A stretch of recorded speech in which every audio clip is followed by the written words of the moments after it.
Hi everyone, welcome back to YEPSCast, the podcast brought to you by young people. For young people. Today our special guest is Andrew Fletcher. Hello. Hi Andrew, would you like to introduce yourself further please? Yeah, my name's Andrew Fletcher. I'm the Youth Wellbeing Officer for this area. Yeah, that's me. What made you want to work in the service that you work in?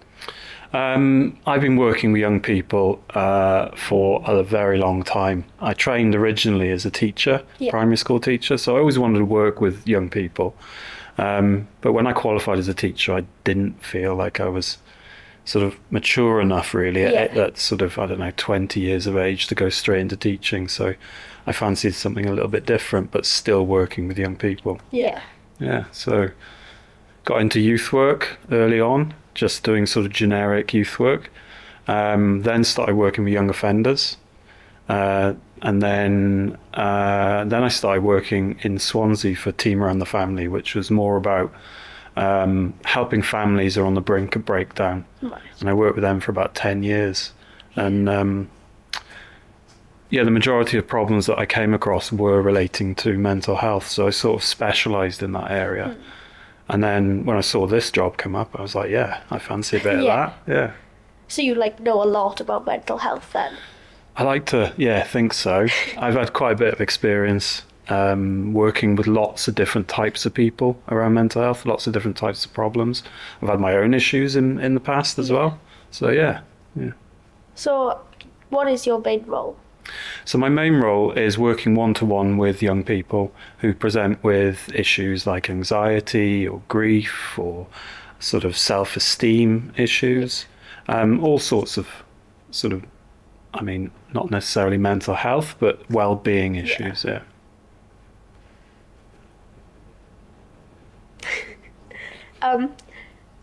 Now we're going to move on to our quick fire round. Cool.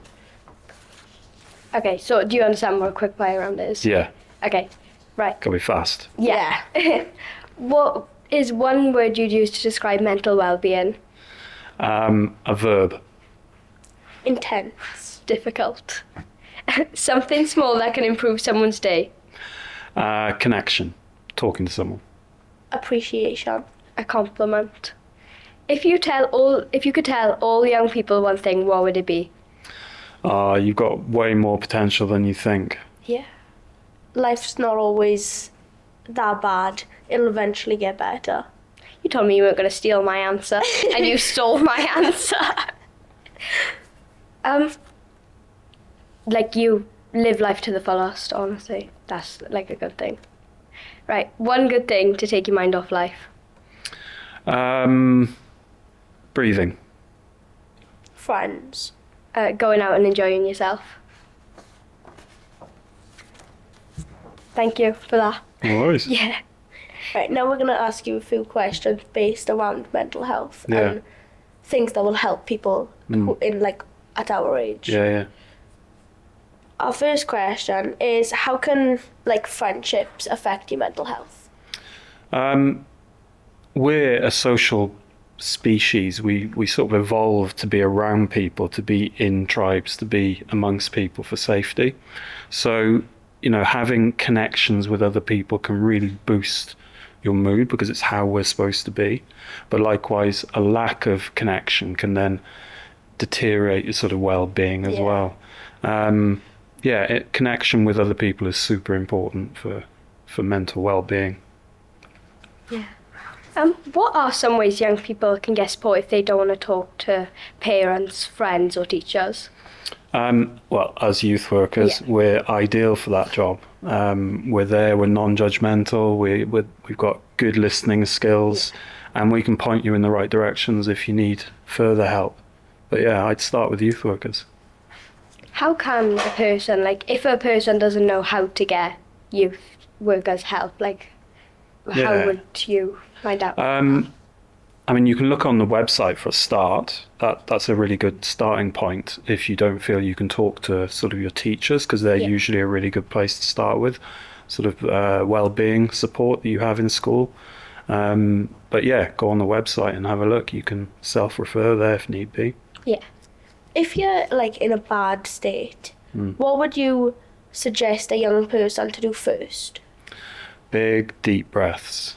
So big, slow, deep breaths just to chill, just to try and calm the body, because your nervous system gets overloaded sometimes and you get a lot of adrenaline pumping around. Yeah. And that makes you feel really bad in itself. So just calming things down a little bit first. But yeah. With mental health, obviously a lot of things come with it. What would you say is like the biggest second thing that comes with mental health? In terms of like a symptom? Yeah. Yeah. I'd say anxiety is the big one, because like if you broke a leg and you had to limp, you'd understand that. Yeah. And everyone around you would understand it. They'd see you on crutches and that'd be fine. But when you're not feeling right in your head, nobody can see that. And it feels like it's just something's happening inside you. So you tend to go into yourself a little bit. And that's when you start to think, oh God, this is just me. Or, you know, I'm not right, I'm going crazy. Yeah. All those typical sort of things that people talk about. So anxiety is probably the secondary thing that I see a lot of. But that's from not understanding that's just a symptom. Just like having a sore throat when you have a cold. Yeah. From what you've just said about anxiety, I know that depression can come into it as well. So I'd like to ask you, what are ways that people could cope with the anxiety and depression that comes with mental health problems? Yeah, I think the first step is making sure you're getting the basics right. So looking at, are you getting enough sleep? Are you going to bed on time? I know we all like to sort of stay up on our phones and Roblox, stuff like that. And, you know, before you know it, time vanishes, doesn't it? And it's 1 a.m. and you're getting up at 7 a.m. for school and you're wondering why you're feeling a bit rubbish. Like what Alfie said on episode 3, you'll be scrolling through TikTok and just saying one more, and then eventually it's 5 o'clock and you're going to wake up in 2 hours. Yeah, so sleep is really, really important for mental health. Particularly at your age, your brains are going through the biggest changes they're ever going to go through. And you need that sleep to make that happen. Yeah. There's things like eating. Are you eating the right foods? Are you getting enough sort of micronutrients, things like vitamins? Making sure you've got a balanced diet. There's things like making sure you're connecting with people. So you're making sure you're not just staying in your own room, in your own head. Exercise is really important, to move around. I'd say starting with making sure that you tick all of those sort of things is the first step to sort of working on your mental health and well-being. And another question is, what would you expect when you're talking to a mental health professional for the first time? I imagine people would expect to feel quite anxious about going to see someone to talk about things that are actually quite, well, very personal, because it's all about what's going on inside your head, really.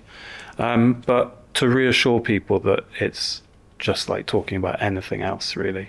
When someone comes to see me, I introduce myself, I explain that the whole process is voluntary, so no one has to do it. Yeah. They're there by choice, and it's really important that they feel comfortable enough to speak to me. So I always give the opportunity for a bit of time to think about it, see if I'm the right fit for them. Some people prefer a male worker, some people prefer a female worker, and that's absolutely cool. It's really important that we get it right for them. I'll talk about why someone's been referred to me.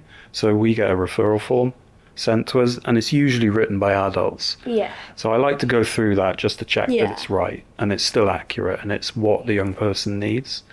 I'll talk about confidentiality, because everything that someone says to me is kept confidential, unless it's dangerous for them or someone else, then I have to tell someone. And then, we spend a bit of time getting to know one another. It's all very quite chilled to start with. It's really important that we get that connection going as soon as possible. So you probably have like a big impact on many people's lives. Hopefully, yeah. It's why I'm doing the work. How does that make you feel, knowing that you could help young people who are struggling? For me, it's really important. When I was struggling myself, the thing that I was missing was a bit of a guide. Someone just to tell me that this was normal and it was okay and that you can get through it. And by providing that myself, it does feel good. Yeah. As a mental health worker, do you ever like feel that a lot of the kids' like symptoms kind of weighs you down then after like hearing about what kids are going through? I mean, yeah, for sure, it can impact you emotionally. It's more about the empathy. Yeah. About, hearing some of the stories and imagining yourself going through that. Yeah. Sometimes it can be heavy. Most of the time it's kind of balanced through the work I do. I help them work things through, and that gives me a great sense of job satisfaction. Yeah. We're now going to bring in a random topic to lighten up the mood a bit. Where would you go after a stressful day? I like to run in the mountains. So that's my decompression zone. So, yeah, getting out of breath, moving my body, getting more into my body and out of my head. And, yeah, just running for a couple of hours usually sorts things out. To add on to that, what is the biggest mountain you've climbed or run along? The biggest mountain in the UK that I've run is probably Snowdon. Yeah. Run up there. Biggest mountain I've climbed, something around 4,000 meters in Italy. So yeah, it's pretty big. Yeah. Robin had this vision that you climbed Mount Everest. Yeah, I could just imagine Mount Everest. I'd love to if it wasn't so crowded. Yeah. But yeah, for sure. Where would you go, Lily? Personally, I think I'd like go out probably with you. Yeah. Because I know that you bring laughter and like we just enjoy our time together. Go to Miss Creamy's, like. Love it, Miss Creamy's. That's connection. It's really good. When we're like upset, we just tend to eat and we just talk. Yeah. And laugh. It is very fun. Really important. Would you like to now go on to the young person's Q&A? Yeah, that'd be great. So these are some questions that you guys have sent for Andrew to answer, so I hope you enjoy. First question is, what is your favourite memory working in Anasea Youth Club?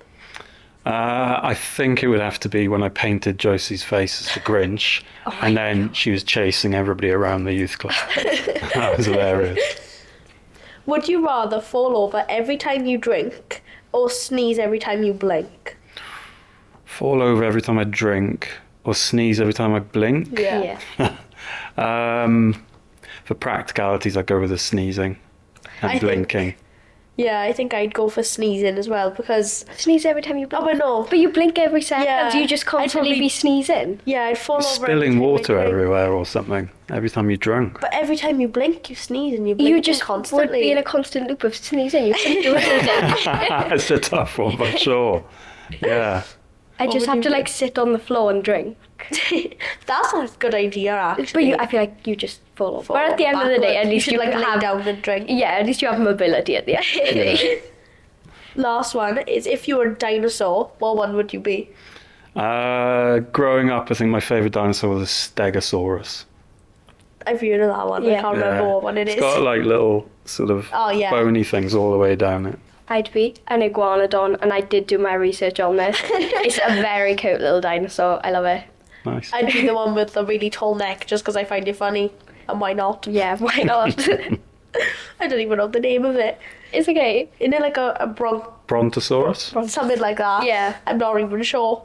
Well, thank you for coming on today, Andrew. Nice, thanks for having me. I think this is like a very good episode for anyone that's struggling with mental health, or if you just want to chat, you don't know where to go, this is like where to come, watch this episode, go to the website, go to your youth workers, just enjoy life, and thank you for coming, Andrew. No worries, thanks for having me. You're Thank you. welcome. Bye.